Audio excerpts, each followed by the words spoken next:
తెలంగాణ వ్యవసాయ కార్మిక సంఘం ఆధ్వర్యంలో కలెక్టరేట్ ఎదుట ధర్నా. జనగామ జిల్లా కేంద్రంలోని తెలంగాణ వ్యవసాయ కార్మిక సంఘం ఆధ్వర్యంలో ధర్నా చేపట్టారు. ఈ సందర్భంగా వారు మాట్లాడుతూ ఉపాధి హామీ కూలీలకు పని దినాలను 200 పెంచాలని, రోజువారీ వేతనం పెంచాలని, పేదల ఇండ్లకు పట్టాలు కల్పించాలని డిమాండ్ చేశారు. తెలంగాణ వ్యవసాయ కార్మిక సంఘం ఇవ్వాలే, వేసుకున్నోళ్ళం గుడిసెలేసుకున్నోళ్ళందరికీ పట్టాలు వెంటనే ఇవ్వాలే, గుడిసెలేసుకున్న 8 గంటల పని దినాలు కల్పించాలి.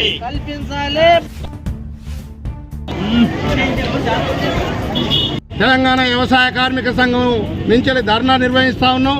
ఈ ధర్మ సందర్భం ఏంటంటే, ఈ జిల్లాలో అనేక కూలీలకు పెండింగ్లో ఉన్నాయి వేతనాలు, అవన్నీ వెంటనే ఇవ్వాలని, ఈరోజు 100 రోజులే పని కల్పిస్తూ ఉంది, 200 రోజులు కల్పించాలని, అదేవిధంగా రోజుకు 600 రూపాయలు కూలీలు ఇవ్వాలని, ఈ జిల్లాలో మొత్తం గుడిసెవాసులు గుడిసెలు వేసుకున్న వారికి అందరికీ పట్టాలు ఇవ్వాలని ఈరోజు, అదేవిధంగా నిరుపేదలకు భూమి లేని కూలీలకు 12,000 రూపాయలు వేతన ఇవ్వాలని, అదేవిధంగా ఇక్కడ ఎక్స్కర్షన్ ఆ పని ప్రదేశంలో చనిపోయిన వారికి 5 లక్షల రూపాయలు ఎక్స్కర్షన్ ఇవ్వాలని వ్యవసాయ కార్మిక సంఘం జనగామ వ్యవసాయ కార్మిక సంఘం డిమాండ్ చేస్తుంది.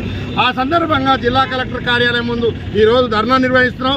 ఈ సందర్భంగా ప్రభుత్వ యంత్రాంగం కావచ్చు, ప్రభుత్వ రంగ సంస్థ కావచ్చు, ఎంబడే ఈ సమస్యలను పరిష్కరించాలని కోసం ఈరోజు తెలంగాణ వ్యవసాయ కార్మిక సంఘం డిమాండ్ చేస్తా ఉంది.